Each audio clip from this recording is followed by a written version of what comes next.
Hi, and welcome to Female Entrepreneurs Magazine, your go to platform for ambitious women who are ready to take the business world by storm. I'm your host, Angel France, and each week we'll dive into the latest strategies, stories, and success secrets from the most inspiring female entrepreneurs around the world. Welcome to the Real Female Entrepreneurs. Today's guest is living proof that you can be both powerhouse and peaceful goddess all at the same time. She is the fabulous CEO of Jewel Consultancy and a work life harmony and leadership coach who helps women lead with compassion, clarity, and that unstoppable sparkle you all have. She's not just a coach, she is a professional speaker, a Colorado attorney, a certified meditation facilitator, and a holistic counselor from Australia who knows how to slay stress. Oh my God, we all need that slaying and negotiate from the heart. She's brilliant in heels and hiking boots. Please help me welcome the radiant Arlene Cohen Miller. Welcome, Arlene. Oh, it's so great to be here. Thanks for that intro. Oh, thank you. Oh my God. You are totally amazing. I mean, attorney, professional speaker, on and on. I mean, holistic counselor. I'm just amazed. And you know what? All of those things are needed to make you the entrepreneur you are. Yeah, I love how all that we learn and we do and we experience all comes together to help us serve in really unique ways. Mhm. So, I know you've been a basically an entrepreneur, a business owner your whole entire life almost, correct? Well, I opened my first law firm when I was 29. So, for 3 years, I worked for another attorney, and I didn't graduate law school till 25. So I really wasn't an entrepreneur when I was going through, college and law school. I was just learning. Yeah, but I mean, before the age of 30, you became a business owner. I did. Wow, you have so much to teach us, I know.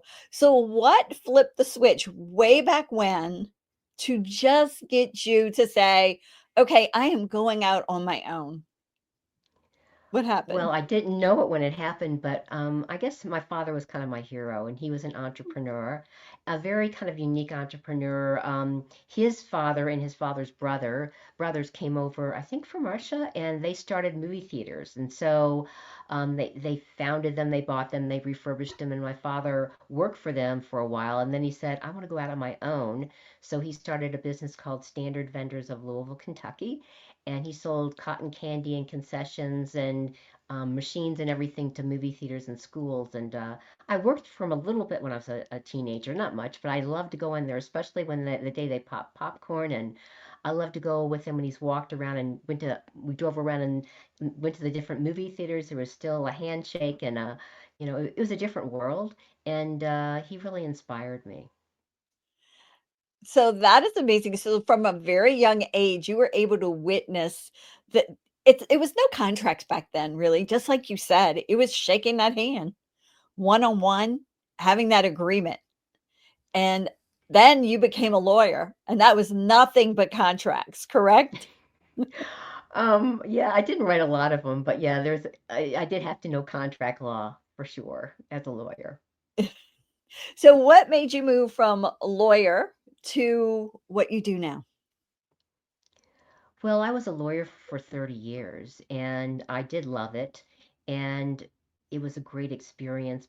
And being a lawyer is not like a piece of cake. The first 12 years I was a divorce attorney, so I'm getting people at their worst. And, you're dealing in the court system with the parents don't agree, there's custody issues, and it was just breaking my heart. Mm. And I just switched to commercial law. In the bill, I when I opened my first law firm, I was sharing office space with two other attorneys, an employment agency, and a retired preacher who was selling collection packages to businesses. And he needed an attorney to help him if they couldn't settle things, amicably. And that's how I got into the business. at a pretty young age, and then I ended up switching to commercial law to keep my sanity. I mean, I loved helping businesses collect their debts. People deserve to get paid, and there was like business meetings in a business meeting in Chicago. I went up there. I made a bunch of connections, and that was all she wrote. I know I think it got off exactly what you asked me, but It's okay. yeah. No, I love that. I love the progression. So what brought you to coaching after that? Are you still practicing law or are you N- No, I'm maneuvering? not still practicing. I still have my license. I'm not going to give that up. When I was about, I think about 6 or 7 years before we sold the business, I had some amazing women friends, and one of them had started her own coaching business to train coaches. She had gone through the training and she just felt like it didn't have enough heart. You know, she wanted to work with the International Coaching Federation, and I am licensed through them. And but she just thought there can be so much more heart to it. So she started her own coaching company, and I think it was the third year that she was in business. I went through her diploma of like coaching, mentoring, and facilitation. And I also got that diploma in transformational holistic counseling with another really cool woman friend of mine who started her own business with that for the same reason. And then my friend that I got a meditation certification from, she was an Aussie as well, and she had come over to the United States to go to college. And the college itself was like they did a lot of meditation stuff. It was a very unique place, and so she really knew what she was talking about. And the law was very stressful. And I thought, I could probably do with knowing how to meditate. I think that would help me a lot. And so I got that certification as well, all before we sold the business, and all while I still felt that I was just going to, have a law firm and be an attorney for the rest of my life. And then I'm sure that meditation helped you in law firm. Oh, so much. Did it give is that one reason it helped you slay stress? Is that how you learned that? Well, it was a small step at a time. I mean, I started off with like that really mindfulness walking where your eyes are open and you're enjoying nature. Because I'm like, I can't sit still. You can't make me do that. It took a while to, get from one step to the other so that I could meditate, but it really did help tremendously. Any woman that's really stressed out, there's all different kinds of meditation, and it really does help a lot. So tell us about your programs that you have, your 2 businesses you have now. Do you mind going a little bit more in depth to both of them and how they actually work? Well, it all comes under the umbrella of Jewel Consultancy because we're all many facets of a diamond. So I'm doing a lot of things, maybe more than two. I am a work-life harmony and leadership coach for women, and that's coaching. And I just focus on women because um, I started my own business at 29, and a month into doing that, I found out that I was pregnant. All of my family, all of my ex's family was in Louisville, Kentucky, and we were in a suburb 6 hours away in Cleveland, Ohio. And all my friends from law school, I just graduated that not that long ago, they were all practicing in that neck of the woods as well. So I didn't have a tribe. And it just felt like, so I had to develop a tribe back then. And that helped to be a better attorney. And it also helped me to think, I really need something more than just practicing law Wow. because law school didn't teach me how to listen. Surprise, surprise. They don't teach lawyers how to listen very well. And so I decided I'm going to learn coaching. I'm going to learn um, healing, and I'm going to learn all those different skills that you've talked about so that I can be a clearer, brighter attorney and help people more profoundly. And that's why I ended up getting all those extra degrees and stuff, and it did help in the practice of law. So I do the coaching, I do transformational mentoring, I do meditation, and just recently I'm getting out to more doing speaking and workshops. Wow. But I see that they all just come into one little all together. They mesh Yep. together. They're not like Yeah. different worlds totally. No, and I think we all have a lot of different gifts, and it's important to bring all the skills that and abilities and classes and everything we've worked with along the way to be this person. We don't have to be like one dimensional. If something else is striking our fancy as well, it can all sort of come together under one big umbrella. 100%. And thank you for saying that because some people think, oh, I have to just do this. I love the fact that you've explained the fact that they can do multiple things because as entrepreneurs, we have a tendency to do that because we're so creative. Yeah, and it's and that we're not, that way we're not stifling ourselves. We're not saying, "Oh, I've learned how to do this and I'm getting clients here." Well, for me personally, some people wanted to be coached, some people wanted to be mentored. They're two different, very different things. They both help people, but coaching is like I'm walking alongside of you, I'm partnering you. I know that you have all the answers within you. And mentoring is stand on my shoulders, honey. I've got some wisdom here that I can share with you that's going to help you move forward. So they're different things, but they're really just different sides of a jewel or a coin that, and people can decide what works for them. Jewel Consultancy. Yeah, there you go. So you mentioned your son and becoming pregnant and everything. So let's talk about the dynamics of having a business as an entrepreneur working and the chaos that can happen with that and your taboo word balance. It's not totally taboo. When I first went into this coaching stuff, I called it, work life balance, the work life balance coach. And then I'm like, because that's what everyone called it. And I was like, this is just not working for me. It feels like the scales of justice. And you never get perfect balance. There's no such thing as perfection. And it felt like it was holding women up and myself up to an impossible standard of perfection. And we really don't want to do that for ourselves because we need to be flexible and adaptable in every moment of our lives or we're going to lose it, right? So I feel with harmony, it's just more of a heart thing. We're gonna sometimes one thing needs more of our attention, sometimes something else. We can't do everything for everybody. We need a tribe. We need to be able to delegate. And harmony just sort of helped me to go, oh, I can breathe out. I can function that way, and I can model that for other people, and not try to hold us to a standard that's not possible. Yeah, because balance sometimes, I mean, things come up and we can't balance everything. I mean, I feel like sometimes it's a juggle. It is. Or how many plates am I spinning with these straws or these sticks or whatever it is that the jugglers do? I don't know. Please don't drop. Boom, it crashes. Yeah. Yes, That's it's what, yeah, yeah. definitely. So everything you've learned so far, what would you go back and tell your 18-year-old self? Oh, well, first of all, maybe take a chill pill.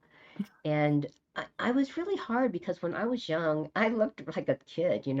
I got out of law school when I was 25 and I still looked about 17 or 18. So I always wanted to be older when I was younger and always be more experienced instead of taking the time to breathe and really enjoy the ride.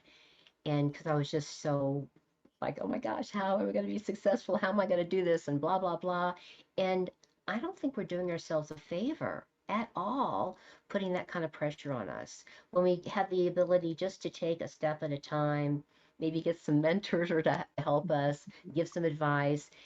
Form a tribe of other women, which I did do. A girlfriend of mine started it. Saved my butt. I love her. It just makes it easier and not to put all that stress on ourselves that it's not okay to be young and we have to know everything, which never happens when you get older anyway. Mm-mm. It doesn't. It really doesn't. I wish it did. All right, let's talk a little bit more about business. Do you mind giving us a hint of like a game changer that actually moved the needle on your business and like a strategy that you used and it worked and you were shocked? Um, well, I don't know if it was a strategy. Well, I guess it could be a strategy. I just realized after 12 years of practicing law, and I was doing mostly divorce and dissolution of marriage and child custody. I was doing a little bit of the commercial collection work that I ended up going into.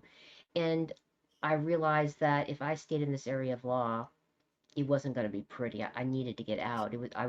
It's a very kind of toxic area to practice law in because people are not at their best. A lot of attorneys are not at their best. And the judicial system has a lot to be desired when it comes to taking care of kids. Mm. And so the best thing I ever did was to say no to that. And I remember telling my secretary, we didn't have paralegals back then, we had secretaries. If anyone calls for a divorce attorney, here's three names. You give them those and say, I recommend them. And I got like more requests to be a divorce attorney or a domestic relations attorney in like the first month I said no to that than like in the past year. And so it's like the universe was testing me, going, are you sure? Are you sure? I'm like, I'm really, really sure. And I switched. I went to some big meeting in Chicago. I started making connections, and I'm just so glad that I had the wherewithal and knowing that if I would stayed in there, it would have been really bad for my health on all levels, mental, emotional, physical, spiritual, everything. Just to have the courage to say, I need to switch into this. Mhm. So, testing. Let's talk about the test that the universe throws at us sometimes. So, sometimes, there's two thought patterns here. One is you're being tested to say, "Hey, are you sure you're going to really do this?" Or the other thought pattern that I hear a lot is I'm being tested to to and I shouldn't be, or I should be doing this because it keeps coming at me and it's testing me. So I mean, I've had two points of view that people have had. I actually believe with you. If you made a firm conviction, you know, that that is the way you have to go, then you need to stand on the ground. Do you agree with that? I do, and it's like when it's really important because what happens is we get this realization, this inspiration that this is what I need to do now. And when that happens, I go with it. Even if in the middle it feels like challenges and sludge and moving through, and why did I do this? And this is so hard, blah, blah, blah, blah, blah. I got that inspiration. The universe told me this is what you're supposed to do. We didn't say it wasn't going to be challenging on the ground. We didn't say it was going to be a piece of cakewalk. And maybe it would be easier to go back to the old. But the best way for you to be of the best service and to evolve and grow the way you want to, this is what we need to do moving forward. So I firmly believe that, and even though I was a lot less spiritual at the time, I just knew that in my heart of hearts when I got that inspiration. It was a line in the sand, and that was it. So I love the fact you brought up challenges and sludge, and you're going to go through things, and it's not going to be all rose petals and roses and misting, smelling roses all the time. Has it ever been your whole life ever? I don't. Who has that kind of Mine life? is, no, I'm joking. Mine is definitely not. But some people think that. And that, so what is a myth that you think? So that's a thing that lots of entrepreneurs think. They think that it's going to be that way, all rose petals and roses, not a challenge. So besides that, what is another myth that you think that entrepreneurs, business owners have that you wish they would kick to the curb? Well, we've already talked about it, and that's perfectionism. Mm. Because if we hold ourselves to a standard of perfectionism, we're just setting ourselves up for failure and we're setting ourselves up to be horribly miserable. So we need just to stop that. There's no such thing as being perfect in this human body on the ground. We came here to learn and to evolve and grow. And that might mean that we're moving through sludge and mud and there's challenges and we're like, why the heck did I sign up for this? But it's in the learning and the growth that there's the real value, and we can take that into our hearts and really make a difference from there. So and let's go back to family because a lot of people have a little difficulty with this. I mean, you already had a business and you were raising a child while you started a business and everything.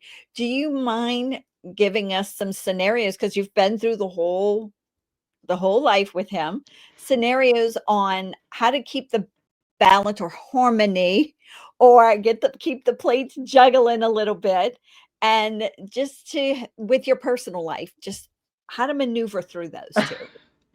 Oh my God. It was by the seat of my pants, because I remember like when my son was growing up, I'd read these self-help books, how, like how to wean them from diapers to the toilet. And I try something on him, and he was way too smart. And I go, throw that book away. So I just tried to do the best I could. I had other women friends who were raising children. We would talk to each other, and I just would give something a go. If it worked, great. If it didn't, fine. And there was things looking back, as now a grandmother, I would do things differently, but I just did the best I could at the time to be his mother, to help him evolve and grow, to get him in activities that he loved, which eventually I did because he found them, and I helped to guide him once he found what he loved.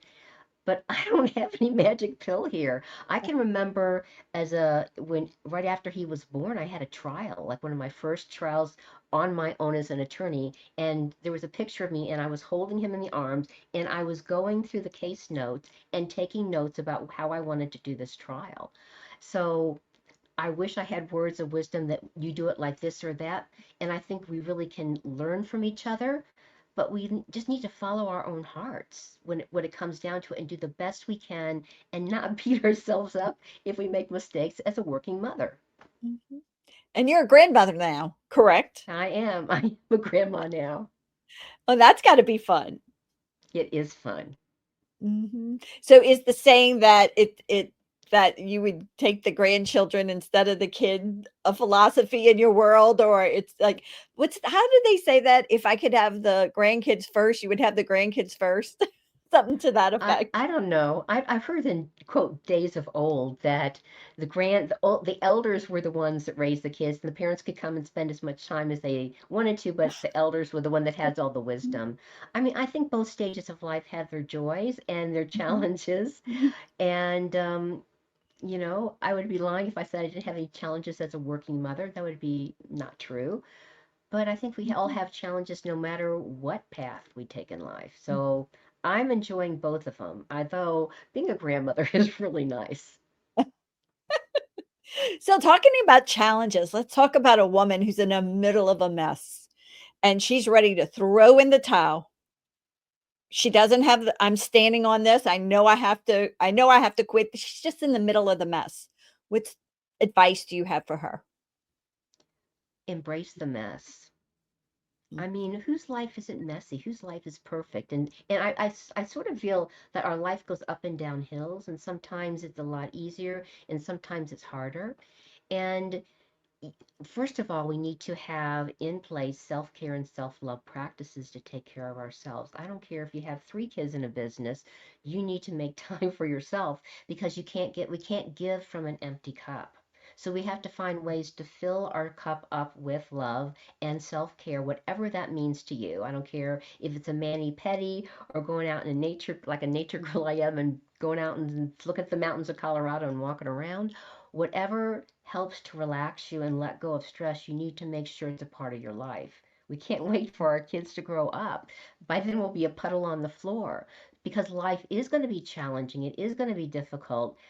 That's just the way it is. It's a busy world. And so instead of judging ourselves about it, find ways to have self care, and if possible, have a tribe, maybe some women friends that support you, or if you have enough extra cash, maybe someone who cleans your house or helps out a couple times a week with the kids, some things that gives you the freedom to breathe a little bit.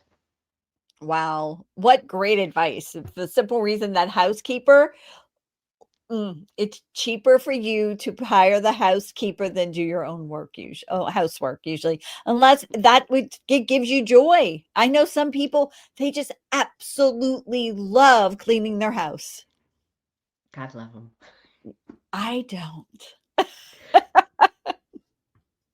What about a sneak peek into the future? What should we keep an eye out on for you? Well, I am in the process of getting out there more and more as a speaker, and my keynote or workshop, I really want to do a lot more workshops, is about negotiating from the heart with executive presence. Mm. Because I love, I'm a member of the Colorado Women's Bar Association. I'm the only grandmother there, I think, Oh, and I really love giving back because I wish I'd had someone like me when I was growing up and growing up as an attorney.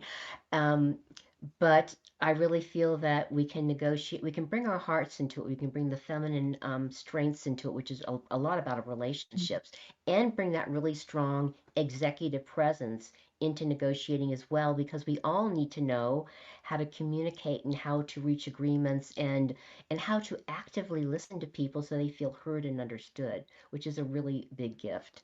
So I'm really passionate about it. It brings the law, it brings coaching and mentoring together as one, and even some meditation stuff.